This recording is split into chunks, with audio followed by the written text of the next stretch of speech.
আমার মুখে আগে আমি খাবার আমার তো এমন একটা দিন যায় নাই যে দিন আমি আমার সন্তানকে খাবার দেওয়ার আগে আমার মুখে দিছি। অথচ আজকে ওই সন্তান, আমরা বুড়ার বুড়ি মা বাবাকে ফেলি, তার সন্তান নিয়ে আমুদপুর দিতে সে আসে একটা বার আমি মাকে বাবাকে বলি না। এমন ভাবে যদি মার মনে কষ্ট হয়, মায়ের মনে কষ্ট দিয়ে সন্তান ঘুমায়, শুনে রাখো আল্লাহর নবী বলেন সকাল হওয়া মাত্র ওই সন্তানের জন্য জাহান্নামের দরওয়াজা খোলা। এজন্য ভাই মা বাবার সাথে বেয়াদবি করব না, মা বাবার সাথে নাফরমানি করব না, সর্বদা মা বাবার খিদমত করার চেষ্টা করব, আমার মা বাবার সাধ্য অনুযায়ী চেষ্টা করব। মা বাবা এমন দামি, যারা মা বাবার সাথে সৎ আচরণ করেছে এই দুনিয়াতেও দেখবেন, আমাদের আশেপাশেও দেখবেন, সমাজের মধ্যে অনেক মানুষ বড় সম্মানী, অনেকের ফ্যামিলি আমার চাইতে উন্নত, খোঁজ নেওয়া দেখা যায় ওই যুবকটার তার মায়ের সাথে আচরণ ভালো, বাবার সাথে আচরণ ভালো, বাবা মা তার প্রতি খুশি, এ কারণে আল্লাহ তার খামাই রুজিতে বরকত দিয়া দেয়। শুধু তাই নয়, যারা মা বাবাকে রাজি আর খুশি করবে, মা বাবার খেদমত ঠিক মতো করবে, ওই সন্তানেরা যদি সন্তান হয়, ওই সন্তানগুলো আদর্শবান বাধ্যগত সন্তান হয়। আল্লাহ নবী বলেন, রে উম্মত শুনো, তোমার মা এবং বাবাই হলো তোমার জান্নাত নতুবা জাহান্নাম। অর্থাৎ আজকে আমরা জান্নাত পেতে চাই, আল্লাহর রেজামন্দি চাই, বিভিন্ন মাজারে মাজারে ঘুরি, মাজারে যাই, গরু নিয়ে যাই, মিষ্টি নিয়ে যাই, বাবা খুশি হইলে মনে হয় আল্লাহ খুশি, আমার পিসাব খুশি হইলে মনে হয় আল্লাহ আমারে খুশি হয়ে যাইবে। পিসাবের কাছে যাইবেন, হক্কানি ওলামায়ে কেরামের কাছে যাইবেন, নিষেধ নাই। হক্কানি ওলামায়ে কেরামের কাছে গেলে হক্কানি ওলামায়ে কেরাম সবক দিবে, মা বাবার খেদমত করুন। কিন্তু আজকে আপনি আমার সমাজে এমন মানুষ আছে, এরা দেখবেন বিভিন্ন দরগায় মাজারে যায়, বলে বাবা যদি খুশি হয় আল্লাহ খুশি হইবেন, পীর রেখা বাইলে পীর খুশি হইলে আল্লাহ খুশি। কোন আলেমে কথা বলবেন না, রসুলও বলেন নাই, বরং আল্লাহর রসুল বলেছেন, উম্মত শোনো, তোমার মা বাবা যদি তোমার প্রতি খুশি হয়ে যায়, মহান আল্লাহ তোমার প্রতি খুশি হয়ে যাবে। এজন্য মা বাবার খেদমত করব। মা বাবার সাথে যদি নাফরমানি করি দুনিয়ায় লাঞ্ছনা হবে, কারণ অন্যান্য গুনাহ করলে আল্লাহ আযাব দুনিয়ায় দেন আর পরকালেও দেন, পরকালে দিবেন। কিন্তু মা বাবার সাথে যদি কেউ নাফরমানি করে, এটাই এমন এক কঠিন বিষয়, আল্লাহ দুনিয়াতেই এর বদলা দেয়া দেয়, আখিরাতে তো আছে। দুনিয়ায় আল্লাহ যারা মা বাবার ومن سيئات أعمالنا من يهده الله فلا مضل له ومن يضلله فلا هادي له ونشهد أن لا إله إلا الله وحده لا شريك له وأشهد أن محمدا عبده ورسوله الذي أرسل إلى الناس كافة بشيرا ونذيرا وداعيا إلى الله بإذنه وسراجا منيرا أما بعد فأعوذ بالله من الشيطان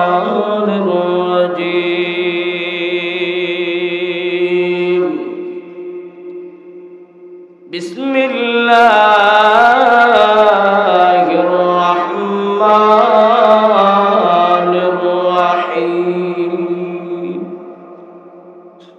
وقضى ربك ألا تعبدوا إلا إياه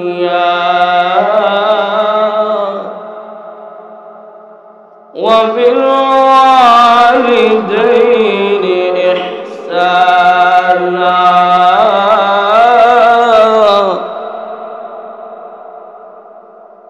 إما يبلغن عندك الكبر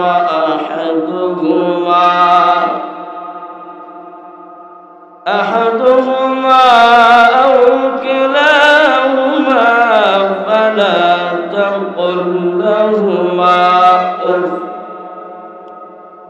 فلا تقل لهما أف ولا تنهرهما وقل لهما قولا كريما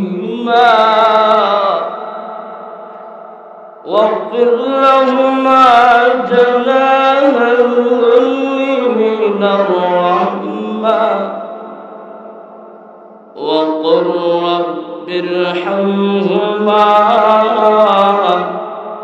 كما ربياني صغيرا. وقال النبي صلى الله عليه وسلم الجنة تحت أقدام الأمهات. وقال عليه الصلاة والسلام هما جنتك ونارك. صدق الله مولانا العظيم وصدق رسوله النبي الأمي الكريم ونحن على ذلك لمن الشاهدين والشاكرين والحمد لله رب العالمين. صلى الله على سيدنا ومولانا محمد وعلى آله وأصحابه وسلم. صلى الله على سيدنا ومولانا محمد وعلى آله وأصحابه وسلم. بلغ العلا بكماله كشف الدجى بجماله حسنت جميع خصاله. صلوا عليه وآله. لا إله إلا الله لا إله إلا الله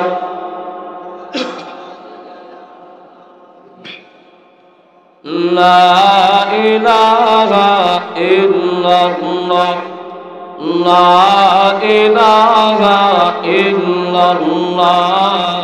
سبحان الله والحمد لله لا إله إلا الله. سبحان الله والحمد لله لا إله إلا الله لا إله إلا الله لا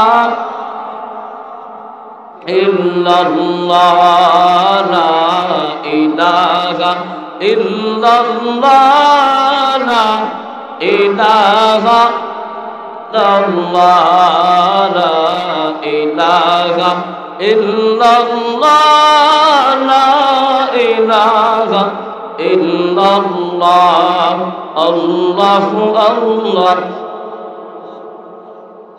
আল্লাহু আল্লাহ আল্লাহু আল্লাহ আল্লাহু আল্লাহ আল্লাহু আল্লাহ আল্লাহু আল্লাহ আল্লাহু আল্লাহ লা ইলাহা ইল্লাল্লাহ মুহাম্মাদুর রাসূলুল্লাহ সাল্লাল্লাহু আলাইহি ওয়াসাল্লাম। এক চশমে জদ নগাবর শাহ নবশি, এক চশমে জদ নগাবর শাহ নবশি, शायद का लगा है को लगा गाज नवाशी, शायद का लगा है को लगा गाज नवाशी। दुनिया की सदाकत में तेरा नाम रहेगा, दुनिया की सदाकत में तेरा नाम रहेगा। सिद्दीक तेरा नाम से इस्लाम रहेगा, सिद्दीक तेरा नाम से इस्लाम रहेगा। दुनिया की अदालत में तेरा नाम रहेगा, दुनिया की अदालत में तेरा नाम रहेगा। फारूक तेरा नाम से इस्लाम रहेगा, उमर तेरा नाम से इस्लाम रहेगा। दुनिया के सखावत में तेरा नाम रहेगा, दुनिया के सखावत में तेरा नाम रहेगा। उस्मान तेरा नाम से इस्लाम रहेगा, दुनिया की शुजाअत में तेरा नाम रहेगा, दुनिया की शुजाअत में तेरा नाम रहेगा। अली तेरा नाम से इस्लाम रहेगा।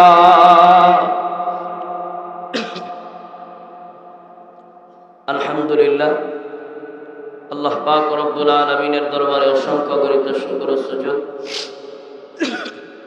যে রব্বুল আলামিন অত্যন্ত দয়া এবং মায়া করে আল্লাহর ফরজ বিধান সালাতুল মাগরিবের নামাজ আমাদেরকে জামাতের সহিত আদায় করার তৌফিক দিয়েছেন। সেই সাথে নামাজের পরবর্তী সময়ে কোরআন কারীমের তেলাওয়াতের মধ্য দিয়ে দিনই একটা মাহফিলের আলোচনা শুরু হয়েছে। এজন্য মহান রবের দরবারে শুকরিয়া আদায় করি যে আল্লাহ তাআলা দুনিয়ার সমস্ত কাজকর্ম থেকে ফারেক করে আল্লাহ তাআলা আমাদেরকে যাচাই বাছাই করে, কারণ নেক আমলের জন্য আল্লাহ যে সমস্ত মানুষকে পছন্দ করেন, যাদেরকে আল্লাহ ভালোবাসেন, ওই মানুষদের দ্বারাই সম্ভব নেক আমল করার, নেক আমল। তো আল্লাহ শুকর, আল্লাহ তাআলা আমাদেরকে মহব্বত করেছেন, ভালোবেসেছেন। এজন্য আমরা দ্বীনি মাহফিলে বসতে পেরেছি, আসতে পেরেছি। এজন্য মহান মালিকের দরবারে কালিমাতুশ শুকর আদায় করি। একটু জবান করে বলি আলহামদুলিল্লাহ, আর একটু জোরে বলি আলহামদুলিল্লাহ। কারণ আল্লাহ, মায়ের নাম আমরা যতবার নেই দেখবেন মায়ের অন্তরটা বড় ঠান্ডা হয় না। আপনি যতবারই মা বলে ডাক দিবেন নিজের মধ্যেও ভালো লাগা ফিল হয়। আবার যিনি মা আছে, যদি মাকে জিজ্ঞেস করেন মা, আপনাকে যে মা ডাক দেই এই অনুভূতিটা কেমন, তখন দেখবেন মা বলবে সারা দুনিয়া যদি আমার একদিকে থাকে আর আমার সন্তান আমার যদি আম্মা বলে ডাক দেয়, আমার কাছে, আমি মার কাছে দুনিয়া একদিকে আর আমার সন্তানের আম্মা ডাক দেখতে। আল্লাহ রাব্বুল আলামিন মাকে মা বললে যেমন ডাকলে খুশি, আল্লাহ রাব্বুল আলামিনকেও যদি কোনো বান্দা স্মরণ করে ইবাদতের মাধ্যমে আল্লাহ বলে ডাক দেয়, মহান আল্লাহর কিন্তু কুদরতি অন্তর খুশি হয়ে যায়। সুবহানাল্লাহ। এজন্য বলেন আল্লাহ আল্লাহ। আলহামদুলিল্লাহ, বোঝা গেল আওয়াজ আছে। বাসার ঘরের মানুষ কিছুটা ধারণা আছে আলহামদুলিল্লাহ। আমার তো আপনারা চিনেন না কিনা, বুঝাদার চিনেন না। যাই হোক, যেহেতু চিনেন না তো অপরিচিত মানুষদের দেশের খোদা হয়ে যায় মুখের সামনে। তো আসুন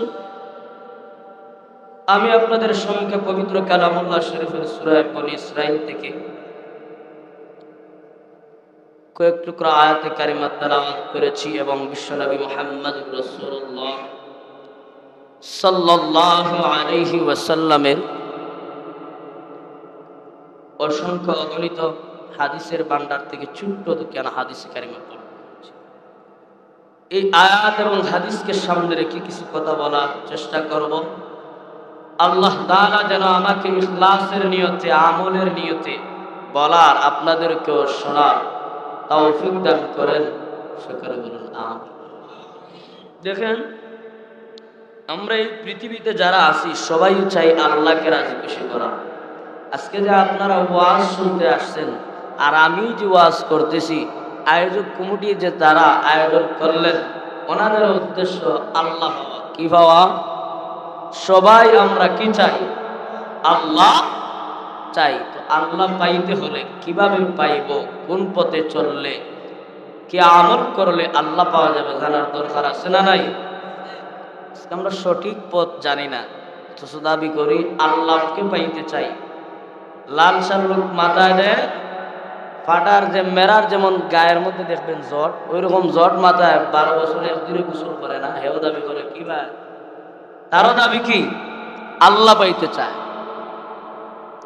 বেলা বাজানি সারে না, এরপরেও হয় তুমি এটা দর্শক, এই বেলা বাজানির মাধ্যমে তোমার উদ্দেশ্য কি? ওইটার মাধ্যমে আমি আল্লাহ পাইতে চাই। যে গান জুড়ি দেখবেন এই মারাত্মক পর্যায়ে এরা হেদায়েত থেকে দূরে সরে গেছে। আসলে যারা গান বাজনা এগুলা তাকে মুক্ত থাকে, এদের দিল নষ্ট হয়ে যায়। তো এদেরকেও যদি বলেন ভাই তুমি এগুলা করো কেন? ওই আল্লাহ হওয়ার জন্য। ওই আল্লাহ হওয়ার রাস্তা তো এটা না, তুমি বুঝবা না, তুমি মারিফত হাসিল করছো, যা তাই মারিফত হাসিল করছো। সবাই চাই আল্লাহকে পেতে, কিন্তু সঠিক পথ জানার দরকার। আল্লাহ কোন পথে চললে, কোন আমল করলে আল্লাহ পাওয়া সম্ভব, আল্লাহ পাওয়া যাবে, সেটা জানা দরকার। আজকে এটা জানা না থাকার কারণে গড়ে তার জান্নাত রেখে মাজারে মাজারে ঘুরে মানুষ আসে না নাই? আওয়াজে বোঝা যায় নাই? আপনারা বাসারিবার এলাকাত আল্লাহওয়ালা মানুষ, আলহামদুলিল্লাহ শুকরিয়া আদায় করি যে আমার বাসারিবার এলাকাতে আসল। এটা হয় মাথা কাঁদে আমার সাথে। আজকে একদল দেখবেন মাজারে মাজারে ঘুরে আল্লাহ পাওয়ার জন্য মাকে একটা দিন একটা আপেল নিয়ে দেয় না, মা বলে মানেন এই আপেলটা খান। আব্বার জন্য গরুর দুধ হয়ে যায়, গোশত হয়ে যায়, মিষ্টি ফুলাও নিয়ে যায়, হয় আব্বারে এজন্য মহব্বত করি আল্লাহ পাওয়ার জন্য। তাহলে আসুন, ওই মাজারি আব্বারে মহব্বত করলে আল্লাহ হওয়া সম্ভব, নাকি আমার অরিজিনাল যিনি আব্বা আম্মা তাদেরকে মহব্বত করলে তাদের খেদমতের মাধ্যমে জান্নাত পাওয়া সম্ভব? এই বিষয়টা নিয়ে আলোচনা করব। আজকে আলোচনা করব মা বাবার প্রতি সন্তানের কি দায়িত্ব, আর সন্তানের পাওনা মা বাবার কাছে, অর্থাৎ মা এবং বাবা এবং মা তার সন্তানের কাছে পাওনা কি, এবং সন্তানের পাওনা তার মা বাবার কাছে। এই পৃথিবীতে যত মহব্বতের সম্পর্ক আছে, ভালোবাসার যত সম্পর্ক আছে, এই ভালোবাসার কারণে কচু গাছের সাথে তার কথা বললাম, কচু গাছ না, গাছের সাথে দড়ি দিয়া লটকিয়া তার জীবন দেয়, এটা ভালোবাসার বহিঃপ্রকাশ প্রমাণ। ভালোবাসার জন্য টাকা ওরাই অযথা নষ্ট করে, একটা পর্যায়ে মদ খাইতে খাইতে নিজের মাথার সব নষ্ট হয় ভালোবাসার কারণে। যখন তার স্বার্থে আঘাত লাগে, দেখা যায় যারে ভালোবাসা, ওই ভালোবাসার মানুষকে তারা লাত্তি দেওয়া যায়। কিন্তু এই পৃথিবীতে ভালোবাসার এমন একটা জায়গা আছে যেই ভালোবাসার মধ্যে কোনো স্বার্থ নাই, বলেন তো সেই ভালোবাসা কাদের? মা এবং বাবা। তো আজকে আলোচনা করব মা এবং বাবা সন্তানের কাছে পাওনা কি, এবং মা এবং বাবার কাছে সন্তানের পাওনা কি। মা বাবা তো এমন, আমাদের এই পৃথিবীতে আসার মাধ্যম হলেন মা বাবা। পৃথিবীর সর্বপ্রথম পুরুষ হলেন, পৃথিবীর সর্বপ্রথম আব্বা হলেন আদম আলাইহিস সালাম, এবং মা হলেন হাওয়া আলাইহিস সালাম। মা হওয়ার জন্য, বাবা হওয়ার জন্য আগে পরিচয় নেন। বাবা হইতে গেলেও কিছু শর্ত আছে। বাবা হইতে গেলে মুহাম্মাদি শরীয়ত মোতাবেক একজন দিনদার মহিলাকে বিবাহ করবে, আর ওই মহিলার পেট থেকে সন্তান বের হইবে, যেই সন্তান তখন একজন পুরুষ প্রকৃত বাবা হতে পারে। কিন্তু আমাদের সমাজে বাবা হয়, সব বাবা কিন্তু বাবা নয়। এজন্য বাবার পরিচয়টা দিলাম, কারণ দেখা যায় সন্তানের বয়স হয়ে গেছে 3 বছর, হঠাৎ প্রকাশিত হয় বাবা তো আরেকজন, এর আগে খোঁজখবরই নাই। তাহলে সব বাবা কি বাবা? বাবা হইতে গেলে শরীয়তে মুহাম্মাদি শরীয়ত মোতাবেক আল্লাহর রসুলের আদর্শ অনুযায়ী পবিত্র বন্ধনের মাধ্যমে, বিবাহ বন্ধনের মাধ্যমে আবদ্ধ হবে। এই আবদ্ধ হওয়ার মাধ্যমে আল্লাহ তাআলা তাদের উভয়ের মাধ্যমে যে সন্তানটা দিবেন, ওই সন্তান হবে তাদের সন্তান, আর তারা হবেন মা এবং। এ সম্পর্কে আলোচনা করব। আল্লাহ তাআলা সূরা বনী ইসরাঈলের মধ্যে শুরুতে আল্লাহ তাআলা 2টা হক বা অধিকারের কথা আল্লাহ আলোচনা করেছেন। আল্লাহ বলেন, وَقَضَى رَبُّكَ أَلَّا تَعْبُدُوا إِلَّا إِيَّاهُ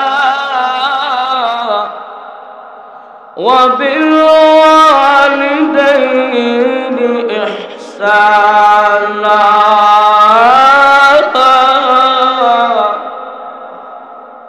আল্লাহ রাব্বুল আলামিন এই আয়াতের মধ্যে বলেন, ওয়াকাদা রাব্বুকা আল্লা তা'বুদু ইল্লা ইয়্যা।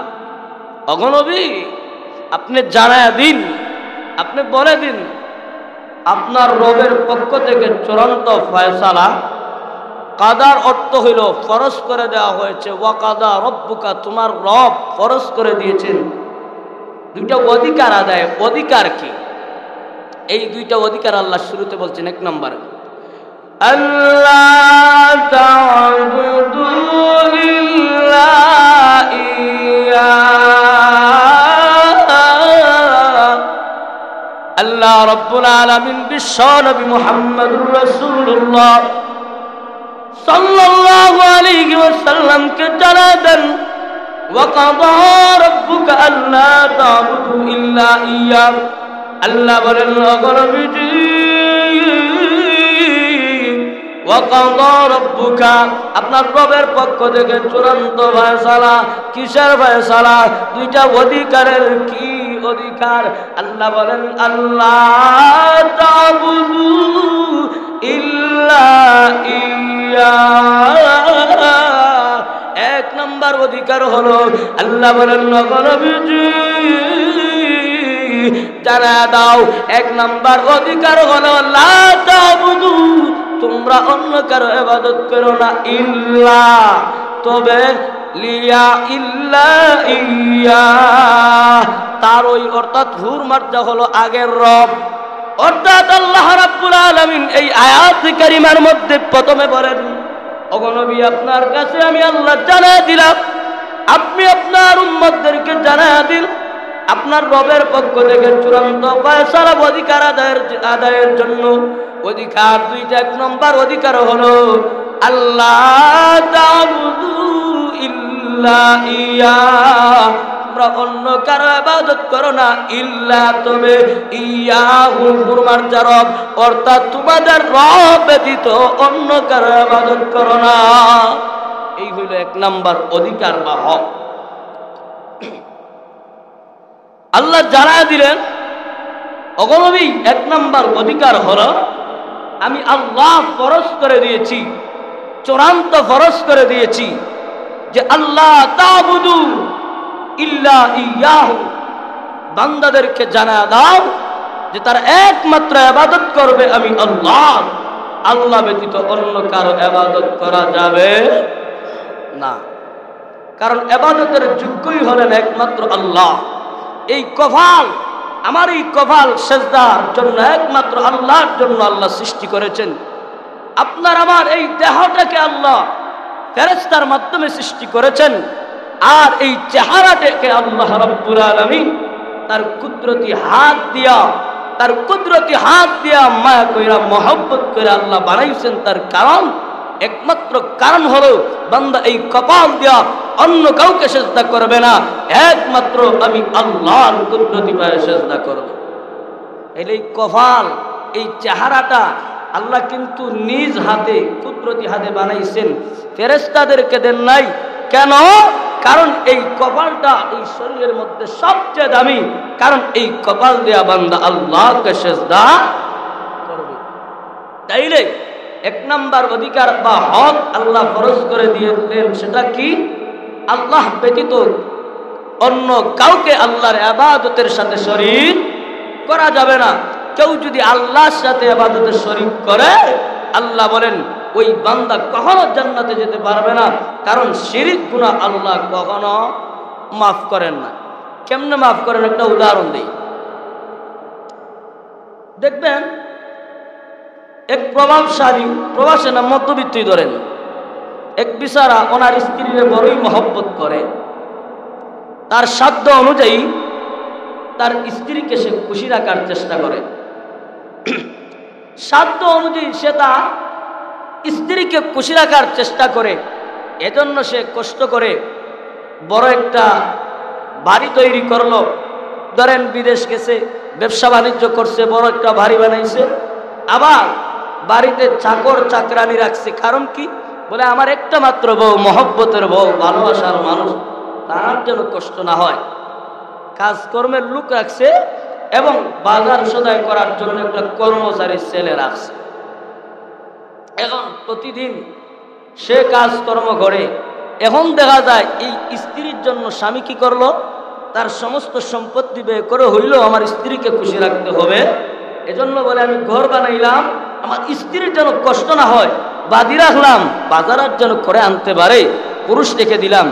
এখন দেখা যায় বেচারি অফিসের যুবক, এই লোকটা অফিসে থাকে, আর মহিলা দেখা যায় মাঝে মাঝে ওই খামলাফার সাথে চোখ মারে। এখন হইতো এই যুবক যদি দেখতে পারে, জানতে পারে যে তার এই স্ত্রী, যার জন্য তার মাথার কাম ফায়া ফেলে উপার্জন করে এত কিছু করলো, ওই স্ত্রী যদি তার স্বামী রেখা, মালিক রেখা ওই খামলা ফুলার সাথে চোখ মারে, সে কি জায়গা দিব? সিংহায় ইসরাফিলে ফু দেওয়ার আগে আমি দিব।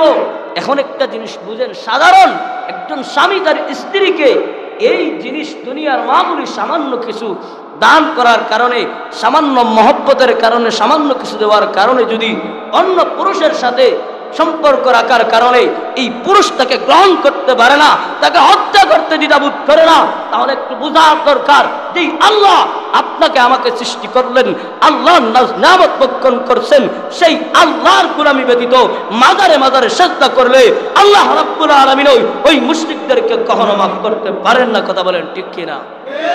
এখন মাজারে যাওয়া যাবে? প্রশ্নের জবাব দেই। বলবেন হুজুর আপনারাই তো কি বলেন, এই দেশে তো শাহজালাল রহমতুল্লাহ আলাই ইসলাম প্রচার করছে। ভাই আমরাও বলি শাহজালাল রহমতুল্লাহ আলাই ইসলাম প্রচার করছে। আমাদেরকে বলে যে আগের মেসাবরা বড় ভালো ছিল। তবে এই জিনিসটা আমি বলতেছি এ কারণে, আমার এখানে অনেক কিছু রিপোর্ট আসছে যে সাধারণভাবে আমাদের মহিলারা কিন্তু মাজারভুক্ত বেশি। ওনারা বলেন যে না, মাজারে যাইতেই হবে, মাজারে গেলে ওনার নামে মান্নত করলে মান্নত করা হয়। নাউজুবিল্লাহ। আল্লাহ ব্যতীত গায়রুল্লাহর নামে মান্নত করা হারাম, গায়রুল্লাহর নামে মান্নত করা হারাম।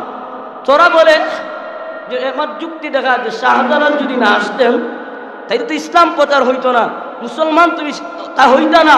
হিন্দু রাজ্যে সারা এই সিলেট এক সময় ভরপুর ছিল, গৌর গোবিন্দের রাজত্ব চলতো, মুসলমান বন্দী ছিল না, যে শাহজালালের মাধ্যমে ইসলাম প্রচার হইল। আর আজকের মোল্লারা দেখা যায় শাহজালালের বিরুদ্ধে কথা হয় না। আমরা কি শাহজালালের বিরুদ্ধে কথা হই? এদের কাছে কিছু প্রশ্ন।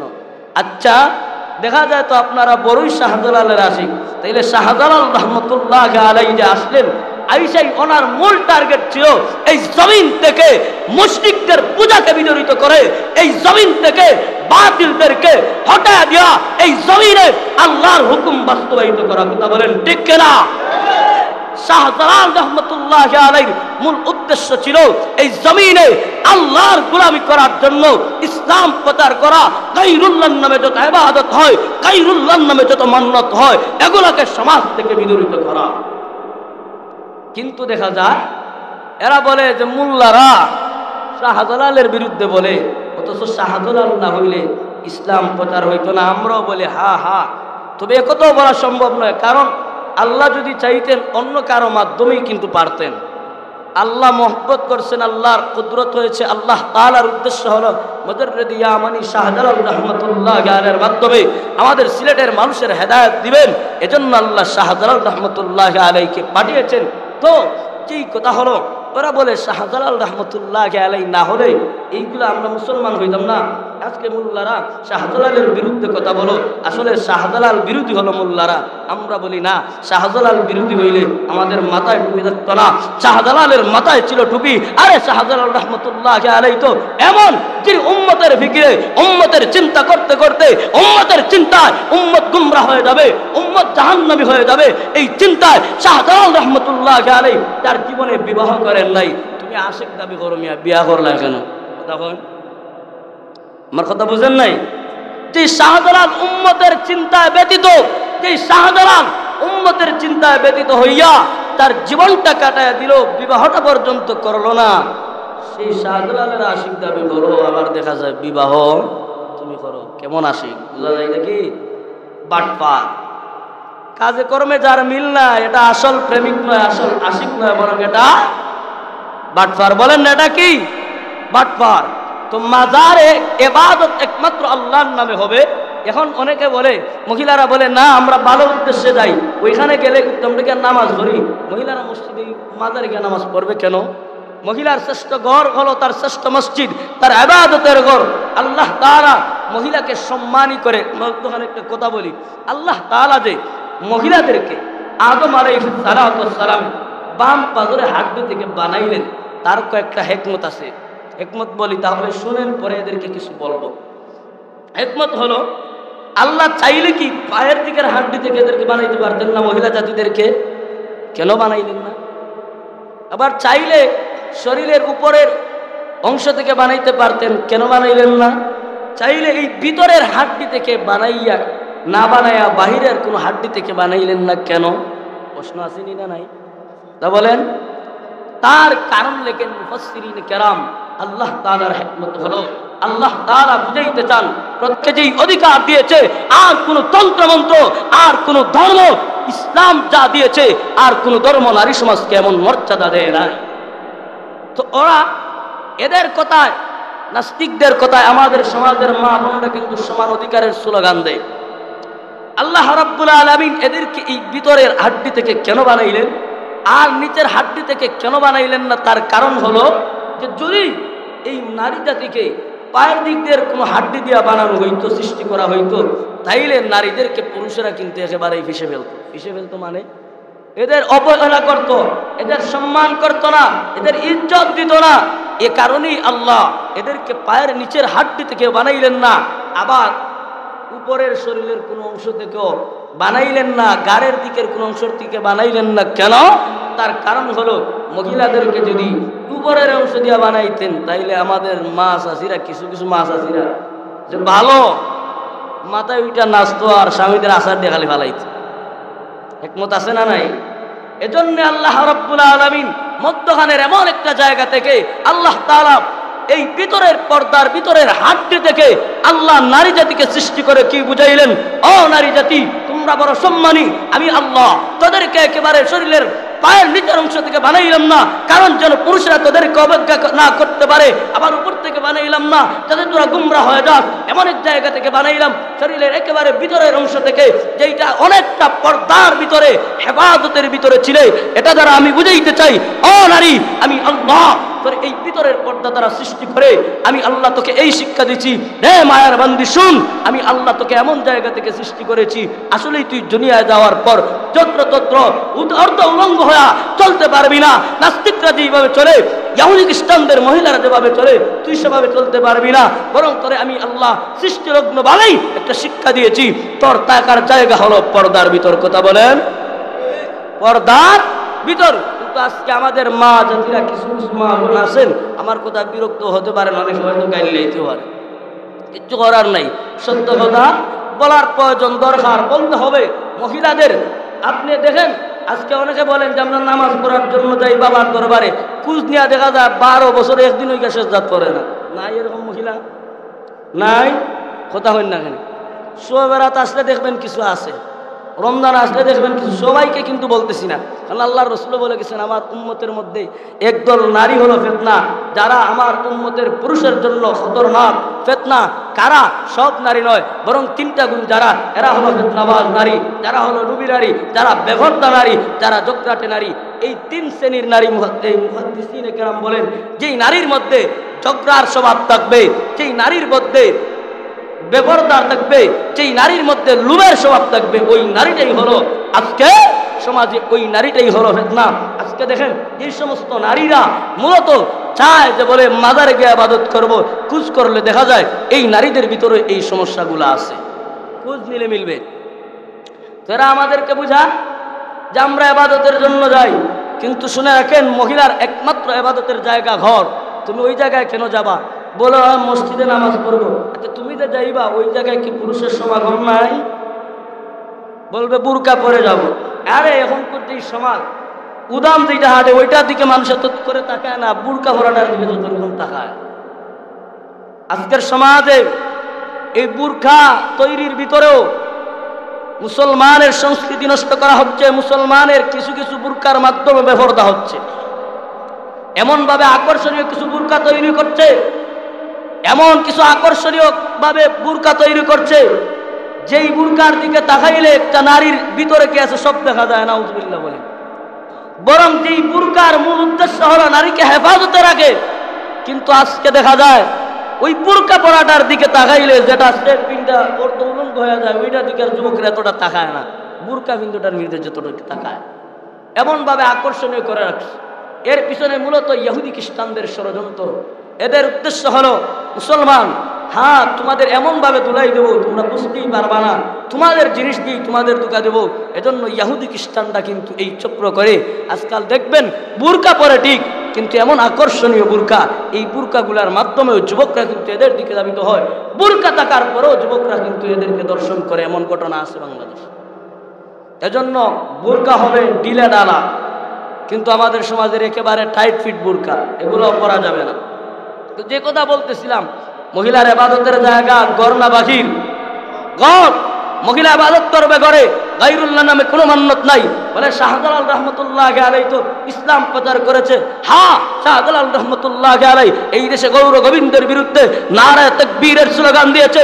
এই শাহজালাল দেখলো গৌর গোবিন্দ মুসলমানদের উপর জুলুম আর নির্যাতন করছে, মুসলমান নাই।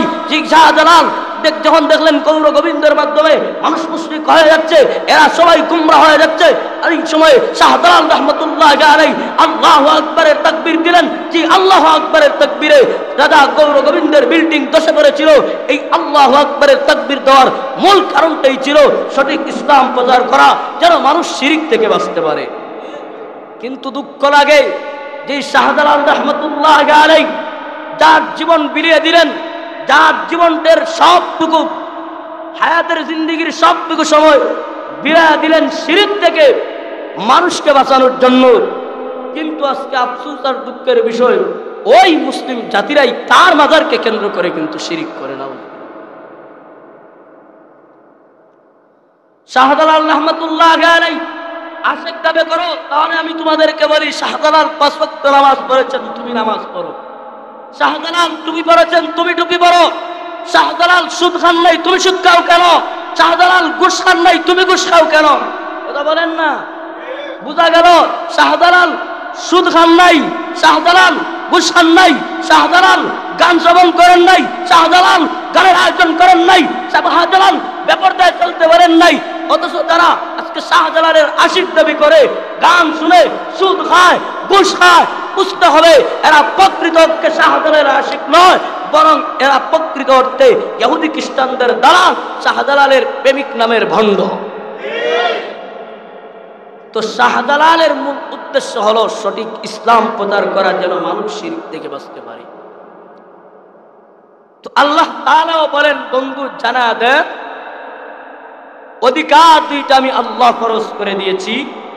এক নাম্বার হলো আল্লাহ তা'বুদু ইল্লা ইয়্যা, ইবাদত চলবে একমাত্র আমি আল্লাহ, আল্লাহ ব্যতীত আর কারো ইবাদত চলবে না। আল্লাহর ইবাদতের সাথে শিরিক করা যাবে না। শিরিক দুই প্রকার মোটামুটি বলি, প্রাথমিক অবস্থায় শিরিক ফিজ জাত, শিরিক ফিজ সিফাত। শিরিক ফিজ জাত আল্লাহর স্বয়ং জাতের সাথে শিরিক করা, যে আল্লাহ তাআলার একের অধিক বিশ্বাস করা, এটা শিরিক ফিজ জাত। এটা করলে যেমন ঈমান নষ্ট হয়ে যায়। দেখবেন শিরিক ফিজ সিফাত, আল্লাহর সিফাতের সাথে আল্লাহর গুণের সাথে শিরক করলে ঈমান নষ্ট হয়ে যায়। আজকাল সমাজে কিছু মানুষ আছে, দেখবেন সম্পদ দেওয়ার মালিককে বলেন, সম্পদ দেওয়ার মালিক আল্লাহ, ধন দৌলত দেওয়ার মালিক আল্লাহ, সন্তান দেওয়ার মালিক আল্লাহ, বিপদ আপদ থেকে উদ্ধার করার মালিক আল্লাহ। বিপদে পড়লে মুমিনের জন্য করণীয় হলো আল্লাহর কাছে চাও নামাজের মাধ্যমে। কিন্তু দেখা যায় আজকের সমাজের কিছু মানুষ আমাদের আছে, এরা বলে বিপদে পড়লে শাহজালাল বাবার দরবারে মান্নত করলে বিপদ উদ্ধার হয়। নাউজুবিল্লাহ। এই বিপদ থেকে উদ্ধার করার ক্ষমতা কার? এই শাহজালাল রহমতুল্লাহ আলাইহির কিন্তু এই ক্ষমতা নয়। আরে মিয়া, মাজারের ওয়ালারা যদি মানুষদেরকে, মাজার ওয়ালারা যদি ধন সম্পদ দেওয়ার ক্ষমতা থাকতো, আমি এদেরকে বলি যারা মাজারের আশিক, যারা মাজারে ঘুরিয়া শিরক করে, এদের কাছে আমার প্রশ্ন হলো, ভাই তোর মাথায় কি গোবর? তুই কি একটু দেখোস না যে মাজারে গিয়া, তুই মাজারে গিয়া তোর কপাল, যে কপাল আল্লাহকে সিজদা দেওয়ার জন্য আল্লাহ সৃষ্টি করে দিয়েছেন, ওই কপাল তুই মাজারে টেকাস, তোর কি একটু বুঝে আসে না? তোর মাথায় কি গোবর ঢুকে গেল? তুই কি একটু দেখোস না? ওই মাজারের পাশেই কিন্তু হাজার হাজার ফকির বসে আছে, বছরের পর বছর এরা ঠিক মতো খানা পাচ্ছে না, ঠিক মতো এদের কাপড় হচ্ছে না, ঠিক মতো এরা সুস্থ স্বাভাবিকভাবে বাঁচতে পারতেছে না। রে পন্ডরা, রে গাদারা, একটু কি তোরা বুঝোস না? তোদের মাথায় কি দেমাগ নাই? তোদের কি দেমাগ এতই পছন্দ ধরেছে, এদের দেখে কি শিক্ষা হয় না? যদি মাজারওয়ালা আসলেই দিতে পারতো, আরে ভাই মাজারওয়ালা যদি দিতে পারতো, তাহলে তারা একেবারে কাছের, তারা মাজারের পাশে বসে রাখে, এরা আর গরিব থাকতো না। কথা বলেন ঠিক কিনা? এই মাজারের যত ফকির, এদের দ্বারাই প্রমাণ করে যে আসলে মাজার ওয়ালার দেওয়ার কোনো কিচ্ছু নয়, বরং শাহজালাল রহমতুল্লাহ আলাইহির বিরোধী আমরা নয়। শাহজালাল রহমতুল্লাহ আলাইহির মূল উদ্দেশ্য ছিল মানুষকে রব চিনানো, মানুষকে শিরিক থেকে মুক্ত করে রবের সাথে সম্পর্ক লাগায় দেওয়া। কিন্তু দুঃখ আর আফসোস, আমরা শাহজালালের ভক্ত দাবি করি, আর এই শাহজালাল রহমতুল্লাহ আলাইহিকে কেন্দ্র করে আমাদের সমাজের মানুষ শিরক করে। তো মাজারে মান্নত করব তো না, কোন মাজারওয়ালার নামে, গায়রুল্লাহর নামে মান্নত করব না। ইবাদত একমাত্র আল্লাহর করব। আর বিপদ আপদ থেকে উদ্ধার করার মালিক আমার আল্লাহ, আল্লাহর কাছে চাইব। আমার ধন যদি চাইতে হয় তো আল্লাহর কাছে চাইব, আর কারো কাছে চাওয়ার জায়গা না। وَقَضَى رَبُّكَ أَلَّا تَعْبُدُوا إِلَّا إِيَّاهُ। আল্লাহ রাব্বুল আলামিন বলেন, নবীজি জানা দাও আমি আল্লাহ ফরজ করে দিয়েছি অধিকার আদায়। অধিকার বলেছিলাম দুইটা। এক নাম্বার অধিকার হলো, নবী আপনি জানা দিন আমার বান্দাদেরকে তারা যেন একমাত্র আমি আল্লাহর গোলামি করে, একমাত্র আমি আল্লাহর ইবাদত করে, আমি আল্লাহ ব্যতীত অন্য কারো ইবাদত করে না। এই এক নম্বর হক আল্লাহ এই জায়গায় আলোচনা করছেন, ইবাদত করব কার? একমাত্র আল্লাহ। এবার দুই নম্বর হক আর অধিকারের কথা আল্লাহ বলেন, وَبِالْوَالِدَيْنِ إِحْسَانًا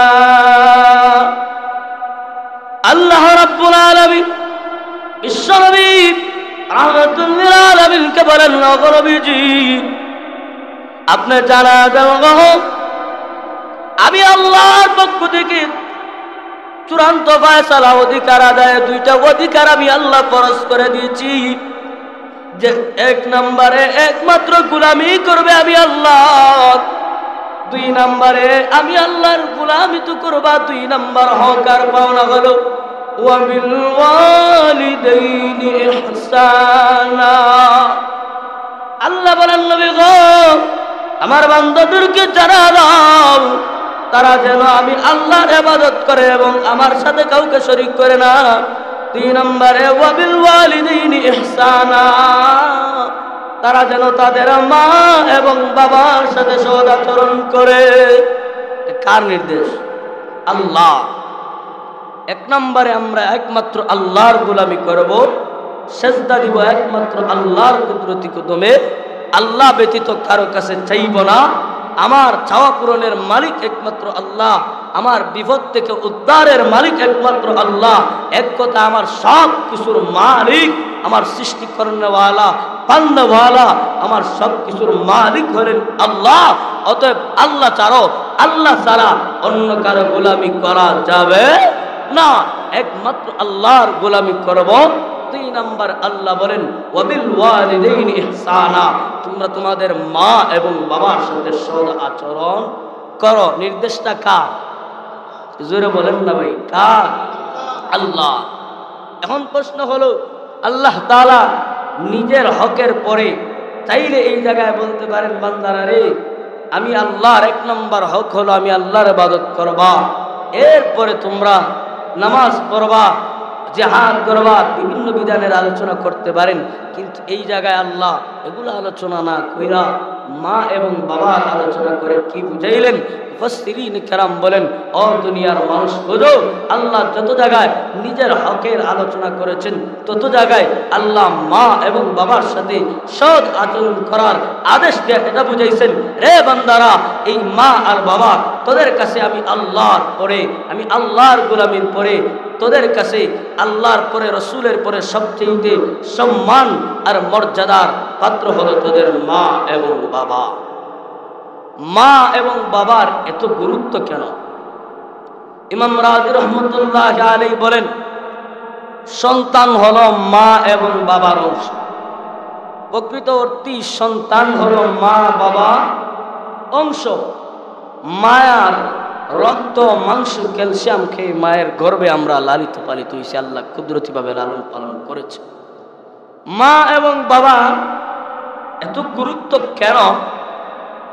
আল্লামা ইমাম মহিউদ্দিন রহমতুল্লাহ আলাইহি বলেন যে আল্লাহ তাআলা আমাদের সৃষ্টি করনেওয়ালা, আমাদের খালিক হলেন আল্লাহ, আর এই পৃথিবীতে পাঠানোর মাধ্যম বানাইছেন আল্লাহ আমাদের জন্য মা এবং বাবা।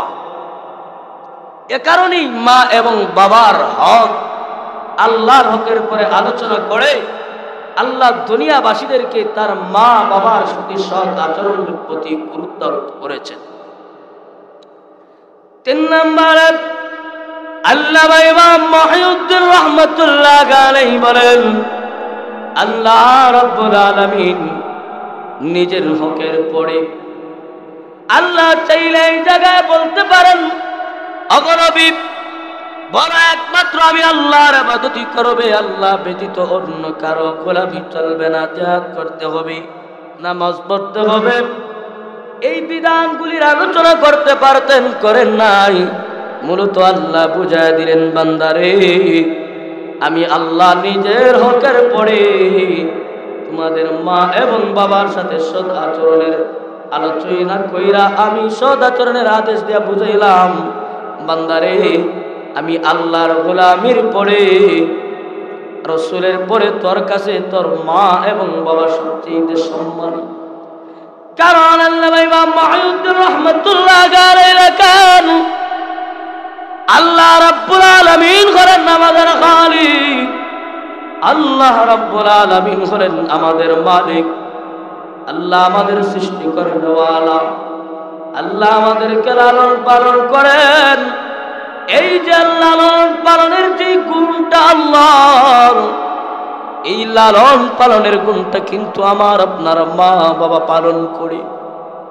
আল্লাহ আমাদের লালন পালন করে, কিন্তু যখন আমরা ছোট থাকি, শিশু থাকি, কথা বলতে পারি না, পানির প্রয়োজন হলো বলতে পারি না, মা আমাকে পানি দাও। আমার যখন দুধ খাওয়ার প্রয়োজন হইত বলতে পারি না, মা দুধ খাবো। কিন্তু আজকে যদি আমাদের এখন অবস্থা এমন, যখন আমাদের খিদা লাগে কাউকে বলি, আর যদি খানার ব্যবস্থা না হয় কষ্ট করে হইল খাবার খাওয়ার জন্য চেষ্টা করি। কিন্তু আপনার আমার এমন একটা সময় ছিল, ওই সময় না কিছু চাইতে পারতাম, না আমাদের মনের কোনো কিছু ব্যক্ত করতে পারতাম। ওই সময় আল্লাহ রাব্বুল আলামিন মার অন্তরে মহব্বত আর ভালোবাসা ঢুকায়া দিছে।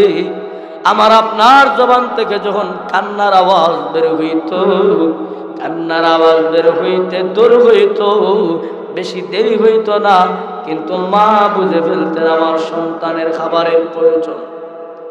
এই যে মা বুকের দুধ পান করে লালন পালন করলো, মা এবং বাবা আস্তে আস্তে সন্তানের দায়িত্ব নিয়ে সন্তানকে বড় করলো, এই যে খাওয়ানো লালন পালন করলো, এই গুণটা একমাত্র আল্লাহ।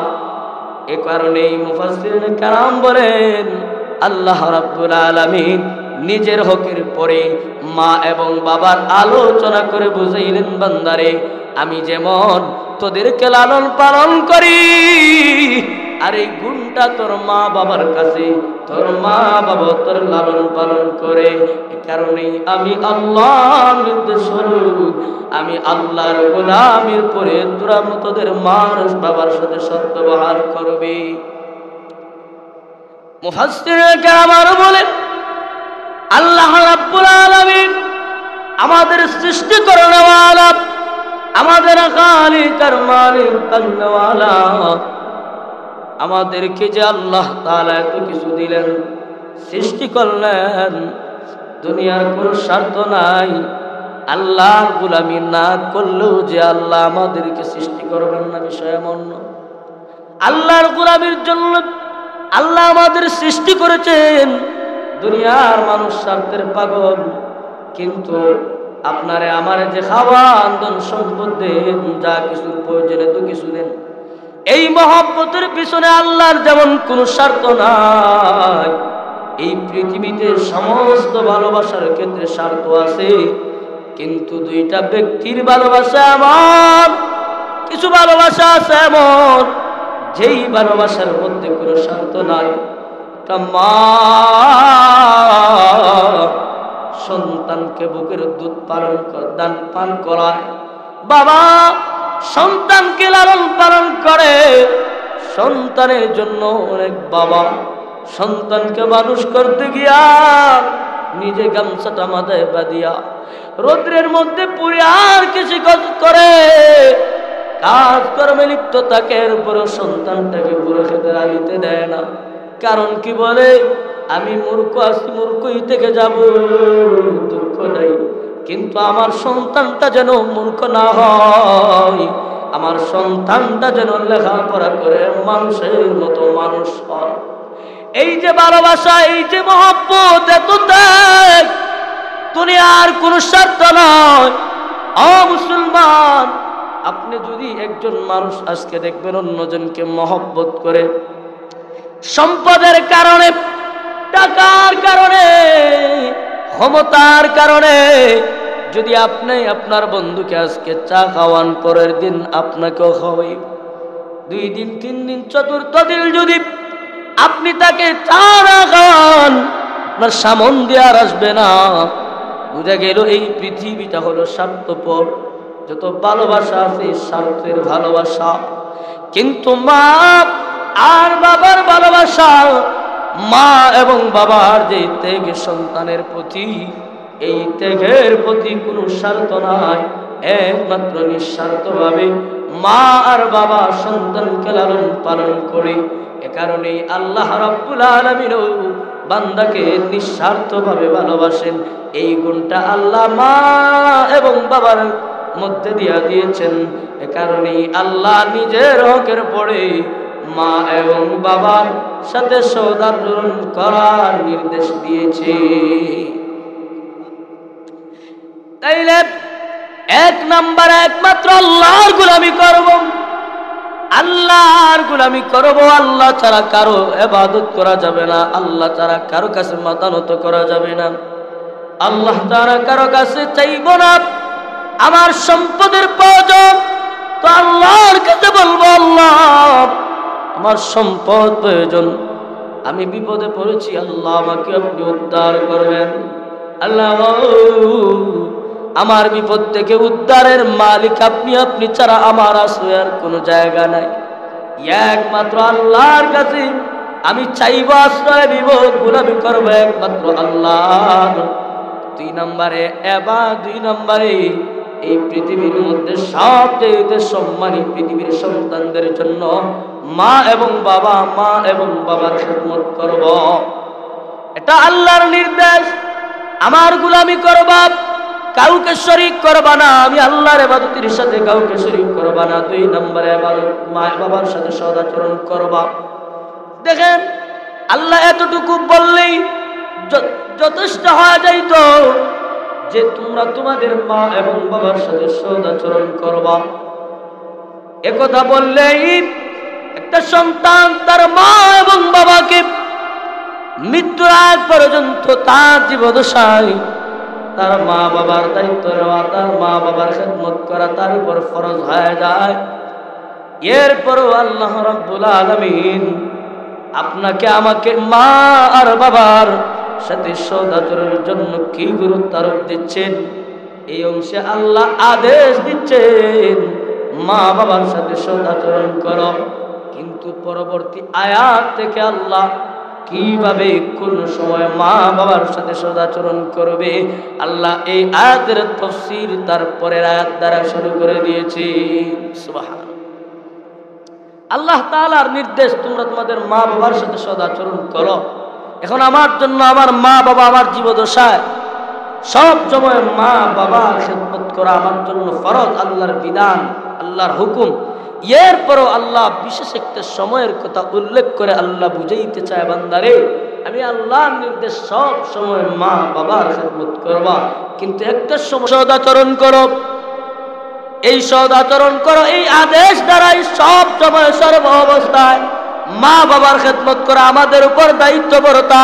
কিন্তু এরপরও মা বাবার খেদমত করা সন্তানের জন্য কতটুকু গুরুত্বপূর্ণ কাজ, কতটুকু গুরুত্বপূর্ণ এটা বোঝানোর জন্য আল্লাহ এবার বিশেষ একটা সময়ের কথা উল্লেখ করে আল্লাহ বলেন যে এমন একটা সময় আসবে সব সময় তো মা বাবার খেদমত করবা, কিন্তু এমন একটা সময় আসবে যেই সময় তোমার মা এবং বাবার বৃদ্ধকাল, ওই বৃদ্ধকালে যদি তোমার জীবদ্দশায় তোমার মা এবং বাবা উভয়জন অথবা একজন তোমার জীবদ্দশায় থাকে, তুমি তাদেরকে উফ বইল না এবং তাদের ধমক দিও না। এই কথা আল্লাহ বললেন। এখান দ্বারা আল্লাহ কি বুঝাইতে চায়?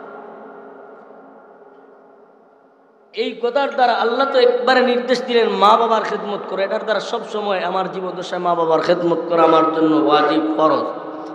এরপরও আলাদাভাবে বৃদ্ধকালের এই সময়টাকে আল্লাহ উল্লেখ করে বুঝাইলেন, ও দুনিয়ার মানুষ, বৃদ্ধকালে মা বাবা অসহায় হয়ে যায়, এই সময়টা বেশি গুরুত্ব দিও। কারণ আল্লাহ তাআলা মুফাসসিরিনে কেরাম বলেন এই সময়টা উল্লেখ করে আমার আপনাকে ওই আমার শিশুকালের দিকে আল্লাহ নিয়ে যাচ্ছে, আমাকে আপনাকে ওই শিশুকালের কথার স্মরণ করা দিচ্ছে। আর আল্লাহ বুঝাইতে চাচ্ছেন, বান্দা এই যে এখন তোর মা এবং বাবা বৃদ্ধ, মানুষ বৃদ্ধ হয়ে গেলে তাদের চলাফেরা, আচার আচরণ, তাদের ব্রেইন আগের মতো কাজ করে না, মানুষ অচল হয়ে যায়, তার ইনকাম সোর্স বন্ধ হয়ে যায়। এ বান্দা, তোর আব্বা তোর আম্মা যখন বৃদ্ধ হবে ওই সময় তোর মুহতাজ হয়ে যায়, তুই যদি কিছু দেস তখন তোর কাছেই চাইতে হয়, বাবা আমার ঠান্ডার কাপড়ের প্রয়োজন আমাকে দে, আমার গ্যাস্ট্রিকের ট্যাবলেটের প্রয়োজন বাবা আইনো।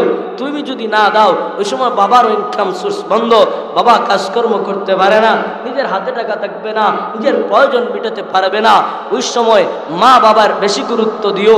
এই কথা উল্লেখ করে আল্লাহ মূলত আমার আপনার ওই ছোট্ট কালের কথাটা স্মরণ করায় দিচ্ছে।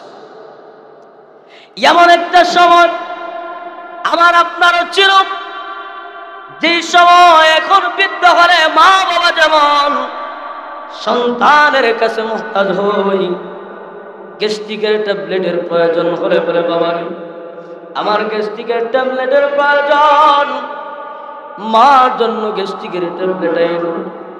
ঠান্ডার সময় আমি মায়ের ঠান্ডার কাপড়ের প্রয়োজন, ঠান্ডার কাপড় এনে দিও। এমন একটা সময় আমার আপনার ছিল, সেই সময় আমার আপনারও ঠান্ডার কাপড়ের প্রয়োজন হইতো, আমার আপনার গায়ে ঠান্ডা লাগতো, কিন্তু মুখ দিয়ে বলতে পারতাম না বা ঠান্ডার কাপড়টা দাও। ওই সময় বাবা আমার আপনার ঠান্ডার কাপড় দিয়েছেন। এমন একটা সময় ছিল আমার যা কিছুর প্রয়োজন হইতো সব কিছু আব্বার কাছে চাইতাম, আব্বা দিলে আম্মা দিলে পাইতাম, আব্বা আম্মা না দিলে আমাদের প্রয়োজন মিটত না।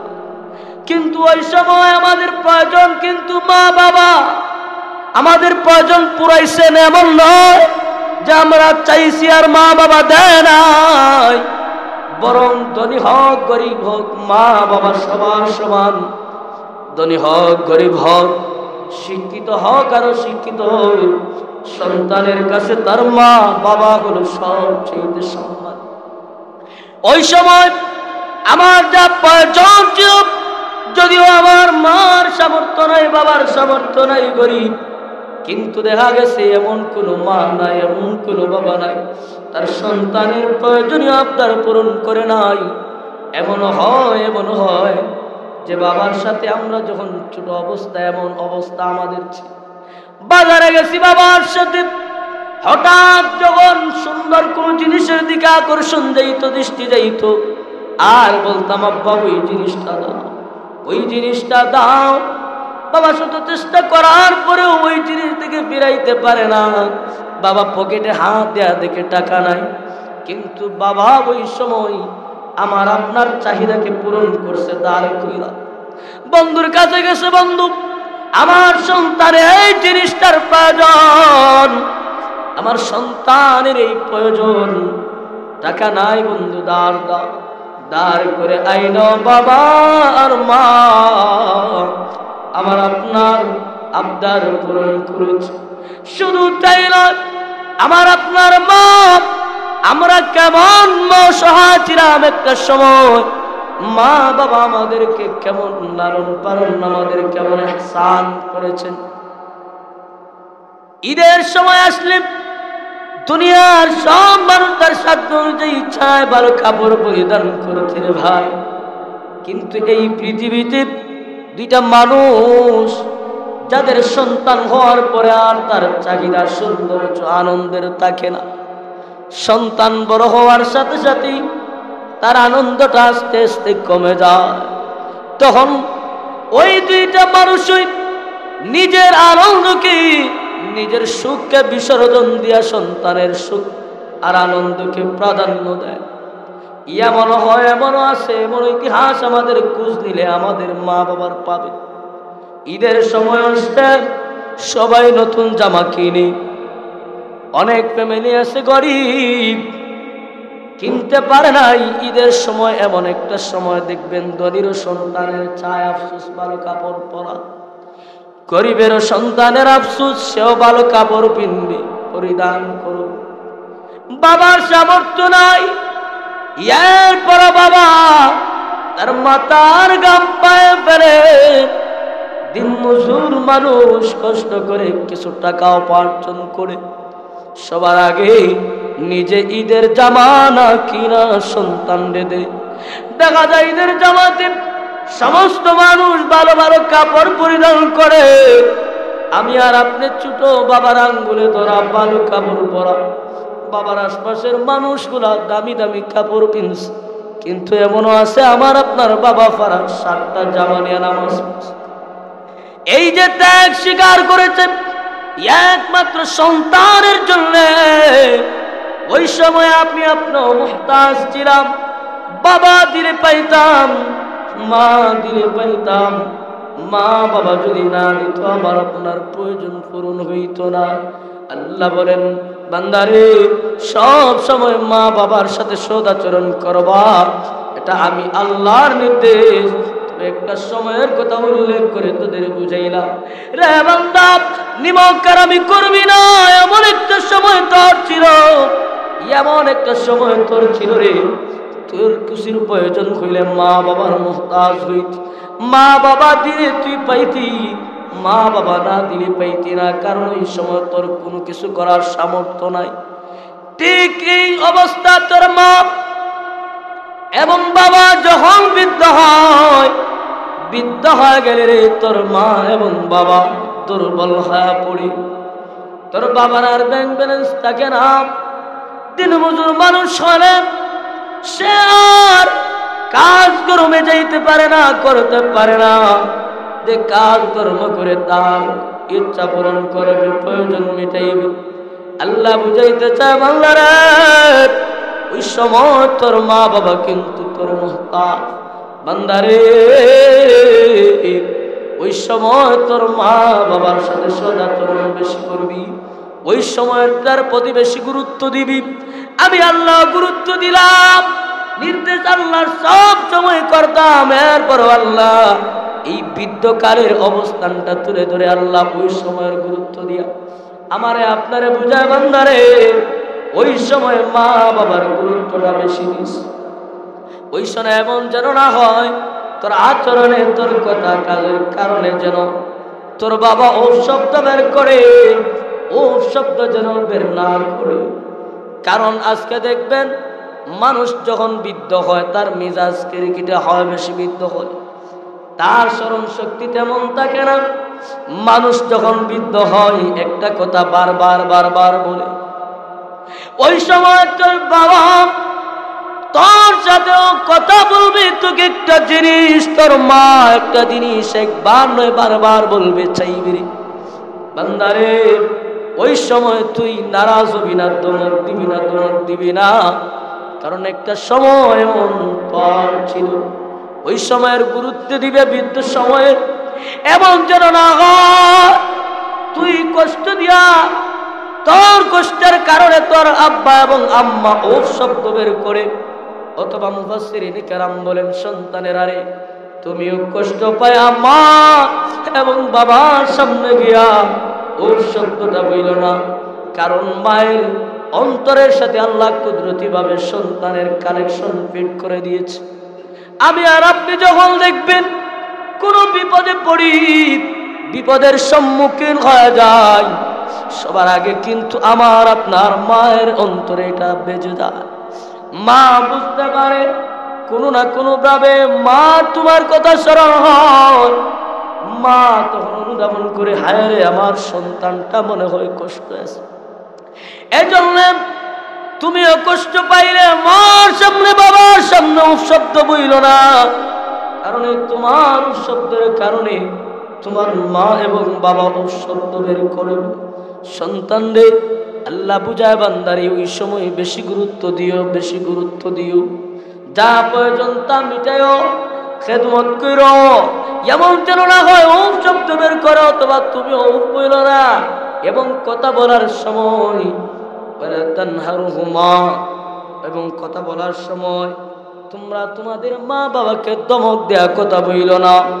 কিন্তু আফসোসের বিষয় আমাদের সমাজের অবস্থা এমন, আমরা একটা বার যদি মা বাবার কথা একটু যদি আমার কথা একটু উল্টো হয়ে যায়, আমরা সন্তান এমন কিরিমিরি খায় সারা কথা বলতে পারি না। মা বাবার সাথে কথা বলি কর্কশ ভাষা, আল্লাহ বলেন না, কিরিমিরি খায় কথা বলবি না। তোর মা এর বাবা এমন একটা সময় ছিল তুই বারবার তোর চাহিদার কথা বলতি, একটা ভাত তোর মা আর বাবা বিরুদ্ধ হইত না। একটা ঘটনা সূত্রে বোঝানোর জন্য বলি, আল্লামা আশরাফ আলী থানভী রাহমাতুল্লাহ আলাইহি একটা ঘটনা লেখে। একজন বৃদ্ধ বাবা তার সন্তানকে নিয়ে দরওয়াজার সামনে দাঁড়ায় আছে, বসে আছে। আর গাছের ডালায় দেখতেছে একটা কাক। সন্তানকে ডেকে বলে, বাবা রে, ওই যে গাছের ডালে ওইটা কি আমাকে বলো। সন্তান প্রথমবার জবাব দিছে, আব্বা ওইটা কাক। দ্বিতীয়বার আবার ওই বৃদ্ধ বাবা বলছে, রে সন্তান, বাবা রে বলো ওই যে গাছের ডালায় ওটা কি, বলে কাক। তৃতীয়বার যখন বলছে, বাবা বলো ওই গাছের ডালায় কি দেখা যায়। একবার বলছে বাবা এটা কাক, দ্বিতীয়বার বলছে কাক। কিন্তু তৃতীয়বার যখন বাবা বলছে, আবার দ্বিতীয়বার তৃতীয়বার যখন বলছে বাবা ওই গাছের ডালে কি, সন্তান তখন কর্কশ ভাষায় ধমক দেয়া বলে, বাবা এটা কাক। কাক বলে ধমক দেয়া বাবাকে বলে, কয়বার বলবো তোমাকে এটা কাক কাক। এই কথা বলার পরেই বৃদ্ধ বাবার চোখে ওজরে পানি ঝরতেছে। বাবার চোখ দেয়া পানি পড়ে। এবার বাবা একটা খাতা বের করে সন্তানকে বলে, সন্তান রে, কান্না জড়িত কণ্ঠে চোখের পানি পড়ে আর খাতা দিছে। বলে, রে সন্তান, দেখ তুই খাতার মধ্যে কি লেখা আছে। এবার সন্তান তাকায় দেখে ওই ছোট্ট অবস্থায় সে আর তার বাবা একই অবস্থায় ওই রকম একদিন গাছের নিচে বসছিল। তার আব্বাকে সে বলেছিল, আব্বু ওই গাছের ডালায় কি, জবাবে বলেছিল কাক। দ্বিতীয়বার আবার বলেছিল, আব্বু ওইটা কি, বলেছিল কাক। একবার নয়, দুইবার নয়, শতবারের উপরে বলা আছে। সন্তানকে এবারে বাবার চোখের পানি ছেড়ে বলে, রে সন্তান, একটা বার তাকা দেখ, তুই বলে গেছিস আমি বলি নাই রে। আজ আমার কানে তোর আব্বার ডাকটা বাস। ঠিক তেমনি এই এমন সময় এমন ভাবে একদিন গাছের নিচে বসছিলাম, তুই আমাকে বারবার বিরক্ত করেছিলি আর বলেছিলাম আব্বা ওই গাছের ডালে কি। আমি প্রতিবার ওই জবাব দিয়েছিলাম যে ওইটা কাক। দ্বিতীয়বার আবার প্রশ্ন করেছিস আব্বা ওইটা কি, তখন জবাব যে দিছি তা নয়, তোরে আমি কুলে ধরে আসছি। তৃতীয়বার আবার বলতে আব্বা ওই গাছের ডালে কি। আমি বিরক্ত হইলাই, মনে কষ্ট নেই নাই, তোর কপালে চুমু খাইছি রে বাবা। চুমু খায় আমার কোলে দিছি, আর এইভাবে একের পর এক তুই আমাকে বলছিস বাবা ওইটা কি, বাবা ওইটা কি। আমি তোর প্রত্যেকবারের জবাবেই বলেছি রে সন্তান রে, বাবা এটা কার। একটা বারও মন খারাপ করি নাই, একটা বারও আমি বিরক্ত হই না। হে বাবা মুসলমান, এই ঘটনা বলে এটাই শিক্ষা দিচ্ছি, এটাই শিক্ষা গ্রহণ করতে চাই। আমার আপনার অবস্থা এমন ছিল, শত কথা বলে শত আবদার করেও বাবা আমাকে আমরা নারাজ করছি। এরপর আমার আপনার মা আর বাবা নারাজ হন নাই, যদিও চাহিদা পূরণ করতে পারে নাই। বুকের মধ্যে জড়া ধরেছে, গালে চুমা দিছে আর বলছে রে সন্তান, তুই দরজা ধারণ কর, তোর চাহিদা আমরাও চাই পূরণ করতে, কিন্তু সামর্থ্য যে নাই। কিন্তু একটা দিন মা দমক দেয় নাই, একটা দিন বাবা দমক দেয় নাই। এজন্য বলি ভাই, আল্লাহ নির্দেশ হলো 1 নম্বরে গোলামি করবো আল্লাহ, 2 নম্বরে মা বাবার সাথে সদাচরণ করব। এমন যেন না হয় আমার কথা এবং কাজে আমার মা বাবা কষ্ট পায়। বিশেষ করে আল্লাহ বলেন বৃদ্ধ সময়টার প্রতি গুরুত্ব দিও। কিন্তু আফসোস লাগে আমাদের সমাজের অবস্থা এমন, যে মা বাবা নিজেরা গায়ে সন্তানকে লালন পালন করে, ওই সন্তানটা আজকে বড় হওয়ার পরে বৃদ্ধ মাকে, বৃদ্ধ বাবাকে বৃদ্ধাশ্রমে রাখে। মা বাবাকে তার এক ঘরে রাখতে পারে না বিবাহ করার পরে। সব বউ খারাপ নয়, কিন্তু কিছু কিছু বউ এমন আছে এই মহিলার কারণে, নিজের বউয়ের কারণে মা বাবাকে কষ্ট দেয়, মা বাবাকে কুড়ে করে রাখে। মা বাবার এই তার বড় করে ছোট্ট এক মা বাবার জায়গা হয় না, অথচ মায়ের ছোট্ট পেটে মা এই সন্তানটাকে গর্ভে ধারণ করেছে, একটা বড় কষ্ট নেয় নাই। মা বাবা সন্তানকে শত কষ্টের পর লালন পালন করে একটা দিনও নারাজ হয় নাই। কিন্তু আজকে আমাদের সমাজের কিছু মানুষ স্ত্রীদের দুঃখায় পড়ে মা বাবাকে কষ্ট দেয়। স্ত্রীর কথায় স্ত্রীকে প্রাধান্য দিবেন, বিষয়টা এমন নয়। যদি মনে হয় আপনার কাছে আপনার স্ত্রীর দোষ অথবা মারই দোষ থাকে, তখন আপনি সন্তান হিসাবে আপনার জন্য করণীয় হলো মাকে বুঝাইবেন, মা গো একটু সার দেন, সেও তো আপনার মেয়ের মতো। আজকের সমাজে যদি সন্তানরা তার মায়ের প্রতি এমন ভাবে বুঝাইতো, আবদার করতো, মা এই পুত্রবধূটা আপনার, সেও অন্য এক মায়ের সন্তান, তারে তুমি একটু সার দিও। আমার মনে হয় কোন মা এই কথা শোনার পরে তার পুত্রবধূর সাথে আর খারাপ আচরণ করতো না। আর একইভাবে যদি তার স্ত্রীকে বলতো, স্ত্রী রে তোর যেমন মা তোর কাছে সম্মানী, তোর মায়ের কষ্ট তুই দেখতে পারবি না, তোর মা যদি তোরে গালি দেয় সহ্য করতে পারবি, তুই তোর মা মনে করে আমার মার গালি যদি সহ্য করিস, দেখবি তোর এই সন্তান এই সংসারে আর সমস্যা হবে না। এই জিনিসটা যদি আজকে আমাদের এই চিন্তা যদি প্রত্যেক স্বামী যারা আছে সন্তানদের থাকতো, তাহলে মনে হয় এই চিন্তা যদি সন্তানের থাকতো, তাহলে পুত্রবধূ আর মায়ের মধ্যে সমস্যা থাকতো না। যে মা বাবা শত কষ্ট ত্যাগ করে সন্তানকে লালন পালন করে, কিন্তু এমন একটা সময় বৃদ্ধ সময় আসলে সন্তানের এই বিশাল অট্টালিকায় মা বাবার জায়গা হয় না।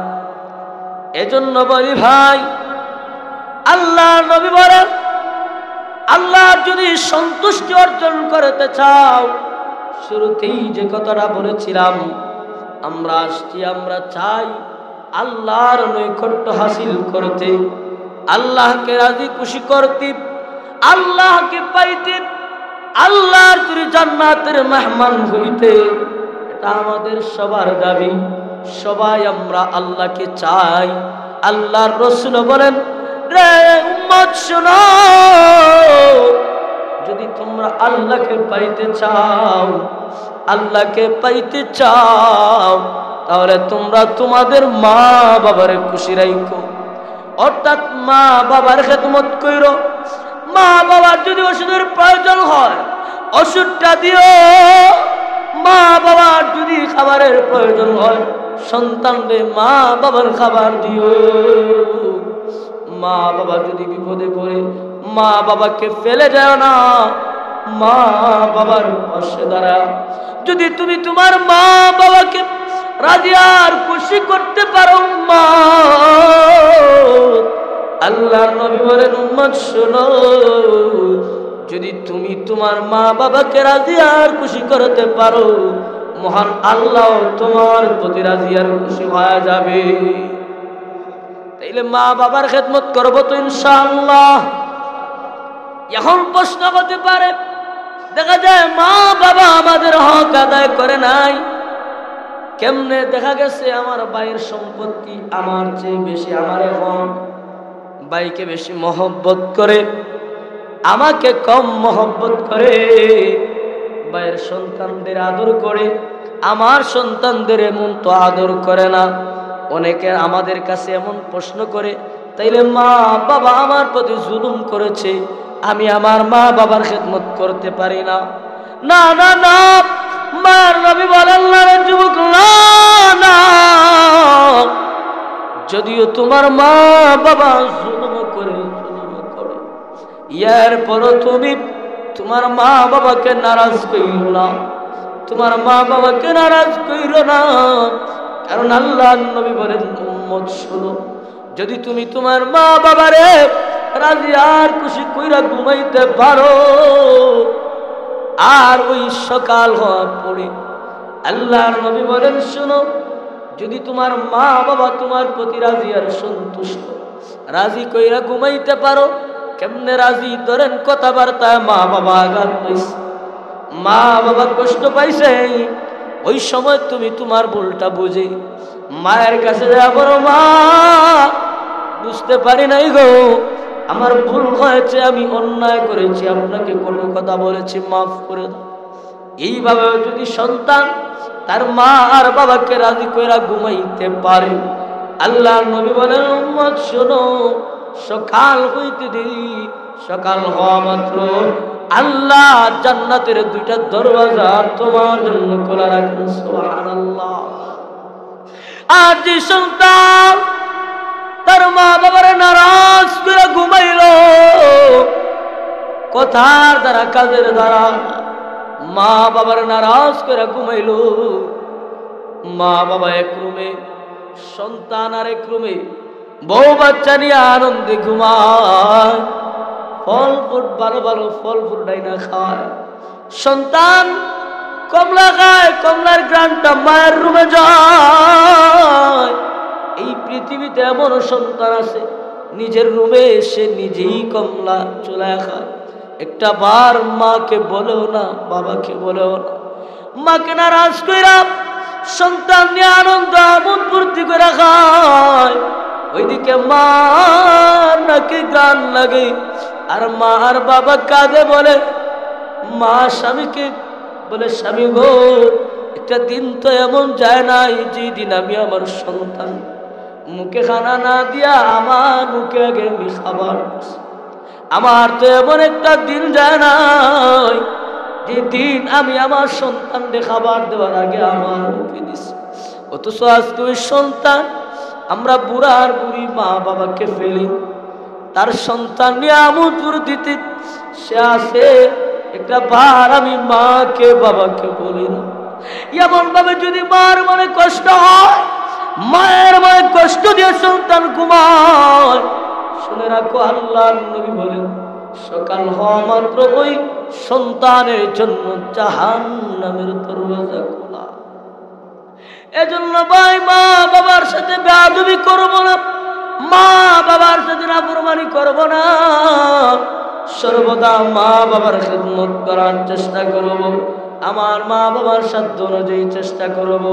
মা বাবা এমন দামি, যারা মা বাবার সাথে সৎ আচরণ করেছে, এই দুনিয়াতেও দেখবেন, আমাদের আশেপাশেও দেখবেন, সমাজের মধ্যে অনেক মানুষ বড় সম্মানী, অনেকের ফ্যামিলি আমার চাইতে উন্নত, খোঁজ নেওয়া দেখা যায় ওই যুবকটার তার মায়ের সাথে আচরণ ভালো, বাবার সাথে আচরণ ভালো, বাবা মা তার প্রতি খুশি, এ কারণে আল্লাহ তার খামাই রুজিতে বরকত দিয়া দেয়। শুধু তাই নয়, যারা মা বাবাকে রাজি আর খুশি করবে, মা বাবার খেদমত ঠিক মতো করবে, ওই সন্তানেরা যদি সন্তান হয়, ওই সন্তানগুলো আদর্শবান বাধ্যগত সন্তান হয়। আল্লাহ নবী বলে, রে উম্মত শুনো, তোমার মা এবং বাবাই হলো তোমার জান্নাত নতুবা জাহান্নাম। অর্থাৎ আজকে আমরা জান্নাত পেতে চাই, আল্লাহর রেজামন্দি চাই, বিভিন্ন মাজারে মাজারে ঘুরি, মাজারে যাই, গরু নিয়ে যাই, মিষ্টি নিয়ে যাই, বাবা খুশি হইলে মনে হয় আল্লাহ খুশি, আমার পিসাব খুশি হইলে মনে হয় আল্লাহ আমারে খুশি হয়ে যাইবে। পিসাবের কাছে যাইবেন, হক্কানি ওলামায়ে কেরামের কাছে যাইবেন, নিষেধ নাই। হক্কানি ওলামায়ে কেরামের কাছে গেলে হক্কানি ওলামায়ে কেরাম সবক দিবে, মা বাবার খেদমত করুন। কিন্তু আজকে আপনি আমার সমাজে এমন মানুষ আছে, এরা দেখবেন বিভিন্ন দরগায় মাজারে যায়, বলে বাবা যদি খুশি হয় আল্লাহ খুশি হইবেন, পীর রেখা বাইলে পীর খুশি হইলে আল্লাহ খুশি। কোন আলেমে কথা বলবেন না, রসুলও বলেন নাই, বরং আল্লাহর রসুল বলেছেন, উম্মত শোনো, তোমার মা বাবা যদি তোমার প্রতি খুশি হয়ে যায়, মহান আল্লাহ তোমার প্রতি খুশি হয়ে যাবে। এজন্য মা বাবার খেদমত করব। মা বাবার সাথে যদি নাফরমানি করি দুনিয়ায় লাঞ্ছনা হবে, কারণ অন্যান্য গুনাহ করলে আল্লাহ আযাব দুনিয়ায় দেন আর পরকালেও দেন, পরকালে দিবেন। কিন্তু মা বাবার সাথে যদি কেউ নাফরমানি করে, এটা এমন এক কঠিন বিষয়, আল্লাহ দুনিয়াতেই এর বদলা দেয়া দেয়, আখিরাতে তো আছে। দুনিয়ায় আল্লাহ যারা মা বাবার ঠিক মতো খেদমত করে না,